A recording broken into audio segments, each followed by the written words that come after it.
Assalamualaikum warahmatullahi wabarakatuh. Selamat pagi teman-teman. Apa kabarnya? Semoga selalu kita dalam keadaan sehat dan insya Allah selalu dalam keadaan semangat. Oke, teman-teman. Di kesempatan ini saya akan sharing kepada teman-teman semuanya. Jadi gini, kita untuk menjadi seorang pebisnis, otomatis kan kita harus tahu dulu eh, kebenarannya, faktanya apa. Jadi eh, saya sendiri di sini ingin sharing bagaimana sih berada di bisnis asuransi itu, kenapa banyak leader yang menghilang, banyak agen yang tidak aktif, itu karena tidak mengetahui 10 kebenaran ini, menganggap pekerjaan prudensial yang kurang bagus. Mereka menyalahkan leader, menyalahkan perusahaan, seakan-akan ini bisnis yang tidak cocok dengan mereka. Oke. Nah,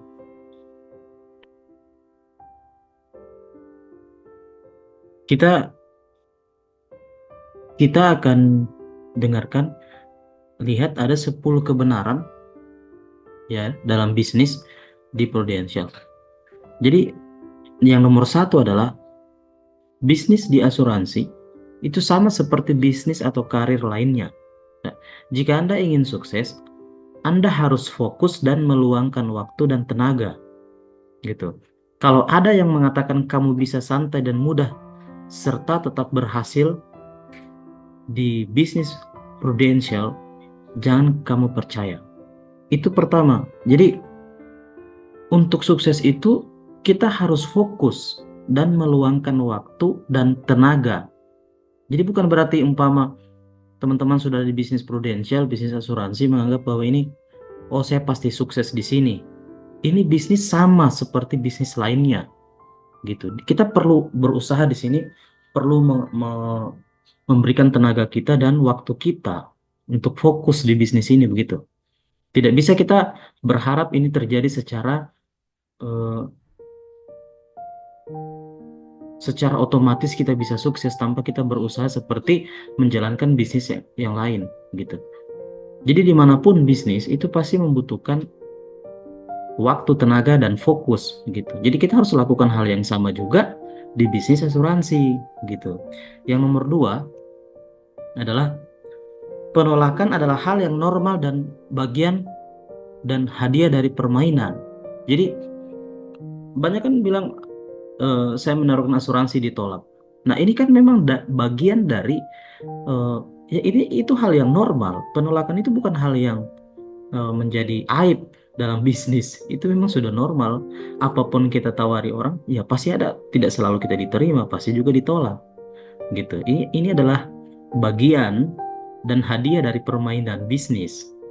Jadi kita harus menyadari bahwa penolakan bukan karena prospek tidak menyukai Anda.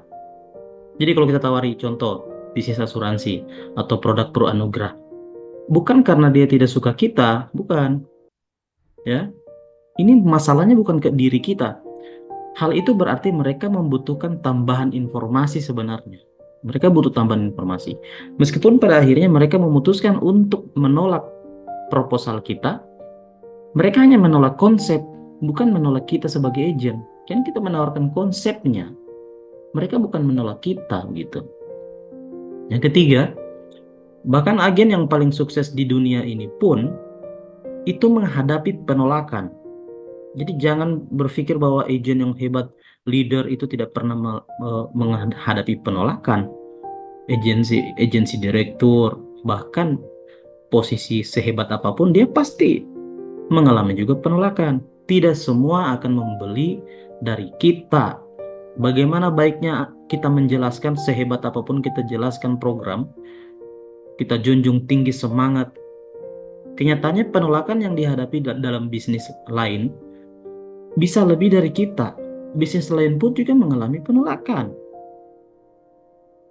Kuncinya adalah konsisten menindaklanjuti gitu. Jadi kuncinya adalah kita konsisten menindaklanjuti apa yang kita tawarkan tadi. Jadi bukan berhenti di situ.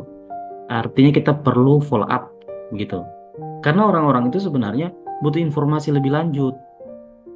Yang keempat, Jangan takut mendekati prospek kita. Yang paling buruk, ya, mereka mengatakan tidak kepada kita. Jadi yang paling buruk kan kalau kita menawarkan produk asuransi kepada orang lain, paling dia bilang tidak. Namun kita harus senang mengetahui bahwa mereka lebih takut kepada Anda ketimbang Anda takut kepada mereka. Jadi nikmati proses pendekatannya. Gitu. Yang kelima, persiapkan diri Anda ketika Anda bergabung dalam bisnis ini, di bisnis asuransi. Kebanyakan kerabat dan teman akan menghindari atau menjauhi kita. Hal tersebut sebenarnya normal. Mereka melakukan hal tersebut bukan karena Anda bergabung dengan bisnis asuransi, namun karena mereka tidak yakin seberapa serius kita dalam bisnis ini.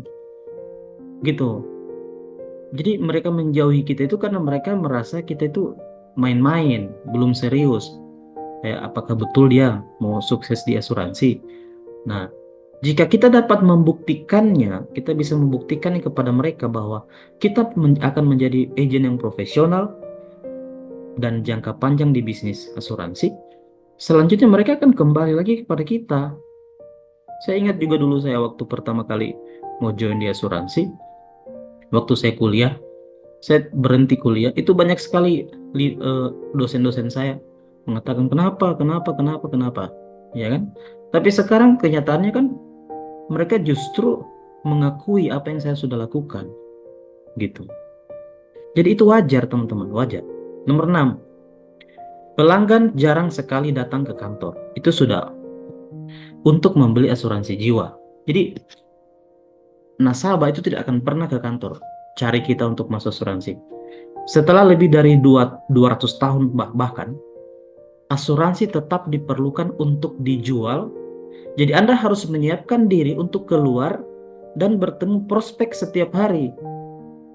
Jadi tidak ada nasabah yang datang ke kantor menawarkan diri, saya mau masuk asuransi. Sudah 200 tahun terakhir itu tidak ada konsep seperti itu. Asuransi harus ditawarkan. Karena ini adalah konsep yang terus bertumbuh dan berubah. Orang tidak akan bisa masuk asuransi kalau tidak ada agennya, tidak ada orang yang mendekati dan menjelaskan. Jadi kalau kita mau berada di bisnis asuransi, kita harus terima bahwa kita harus keluar dari rumah kita, menyiapkan diri untuk bertemu prospek setiap hari. Gitu.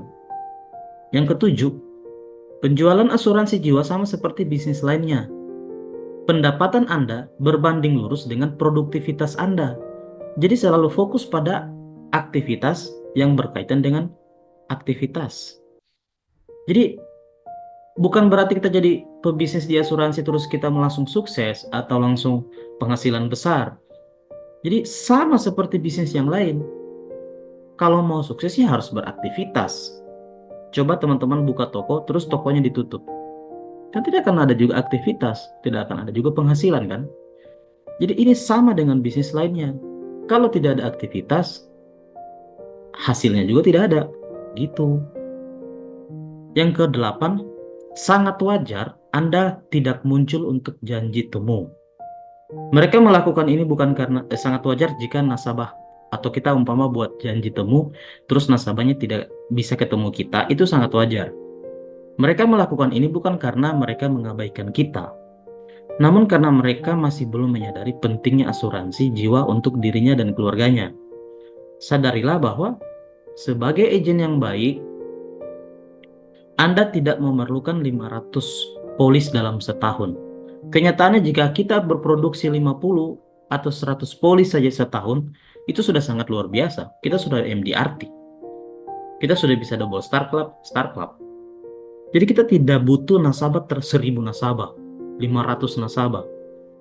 Jadi kalau ada yang gagal janji temu, itu bukan karena dia tidak mau ketemu kita. Mungkin dia karena belum terlalu menyadari pentingnya asuransi. Dan ingat, kita juga tidak butuh nasabah sampai 1000 nasabah, 500 nasabah. 50-100 nasabah per tahun itu sudah mantap luar biasa. Oke, jadi kalau ada yang menolak kita tidak mau ketemu, ya next saja. Begitu. Yang ke-9, sadarlah bahwa terlepas dari latar belakang calon nasabah, Anda adalah ahli asuransi jiwa. Jadi kita ahlinya karena kita yang sudah ikut training, kita ikut meeting, dan kita ikut sertifikasi tentang asuransi jiwa. Karena Anda telah mengikuti berjam-jam pelatihan, Anda pasti memiliki sesuatu yang baik untuk ditawarkan, kecuali Anda tidak memperhatikan di kelas. Jadi jangan, tidak usah takut artinya nasabah lebih pintar dari kita, karena pasti nasabah itu tidak tahu apa-apa. Kitalah sebenarnya agent, leader yang lebih paham, karena kita yang ikut training, berjam-jam kita ikut training, otomatis ada hal yang lebih baik yang kita bisa sampaikan kepada calon nasabah. Mereka kan cuma fokus berbisnis, mereka cuma fokus dalam usahanya sendiri. Mereka tidak tahu itu ada asuransi, ada program Pro Anugerah, ada program Pro Cinta. Dan kalau mereka banyak pertanyaan, otomatis yang lebih hebat menjawab itu cuma kita sebagai agennya. Jadi nggak usah takut bahwa kita tidak bisa jawab pertanyaan nasabah, gitu. Yang nomor 10, prospek atau calon nasabah akan selalu menginginkan untuk bicara tentang pengembalian investasi, yaitu pasti selalu nasabah itu minta uang pengembalian dana. Dia menganggap bahwa ini seperti tabungan di bank. Kita harus selalu tetap fokus kepada perlindungan dan solusi tabungan jangka panjang. Jadi ingat, kita menawarkan nasabah itu bukan produk jangka pendek, dan jangan kita terlalu fokus menawarkan nasabah untuk menjelaskan uangnya kembali. Karena ini kita berada di bisnis asuransi, bisnis perlindungan. Jadi kita lebih fokus kepada manfaat proteksinya apa. Jadi sebenarnya kita menjual namanya manfaat proteksi, bukan menjual nilai tunai. Karena tabungan asuransi itu programnya bukan jangka pendek, ini jangka panjang. Oke? Oke, jadi teman-teman itu sekian, ada 10 hal yang kita harus tahu bahwa kalau kita ketahui 10 hal ini, insya Allah kita bisa melakukan bisnis di asuransi ini dengan realita, secara realistis. Jadi yang terjadi di lapangan, agen-agen terlalu tinggi ekspektasi. Melihat leader yang sudah sukses, melihat orang-orang yang sudah luar biasa hidupnya, punya penghasilan ratusan juta, merasa bahwa bisnis asuransi ini keren sekali. Padahal mereka tidak tahu, ini bisnis sama juga dengan bisnis lainnya. Ada proses yang harus kita lalui, ada penolakan yang akan terjadi, dan itu kita harus terima, begitu. Jadi jangan terlalu tinggi ekspektasi, terlalu mendewakan bisnis asuransi, padahal bisnis ini juga sama, perlu effort, perlu usaha, perlu motivasi. Tetapi yang membuat beda kita bisnis asuransi adalah kita di sini adalah bisnis sistem yang semua sudah tersistem, bukan bisnis konvensional. Kita sudah ada sistem yang mengurus, sehingga kita lebih mudah untuk menjalankan bisnisnya. Hanya di sini saya minta kepada teman-teman, coba jangan terlalu memanjakan diri sendiri, seakan-akan bisnis asuransi ini seperti bisnis yang ada di surga, bisnis yang perfect, sempurna, tidak punya kekurangan. Jadi bisnis ini juga sama. Kalau kita lakukan hal yang orang lakukan di bisnis lain, dia tiap hari buka toko, kita juga tiap hari prospek. Dia tutup toko jam 5, kita juga tutup prospek jam 5. Terus kita tidak ada liburnya seminggu, paling cuma sehari. Kemudian kita terus memperbaiki update. Kita update juga. Kalau mereka jual baju, kita juga update. Mereka update model-model terbaru, kita juga ada produk terbaru. Iya kan? Nah, jadi itu saja dari saya teman-teman. Semoga bisa bermanfaat. Salam sukses, saya Wijera sebagai mentor MDRT dan agensi konsil Indonesia Timur. Sukses buat teman-teman semua. Saya menyapa teman-teman dari Kota Makassar, dari Hotel Claro. Assalamualaikum warahmatullahi wabarakatuh. Selamat pagi.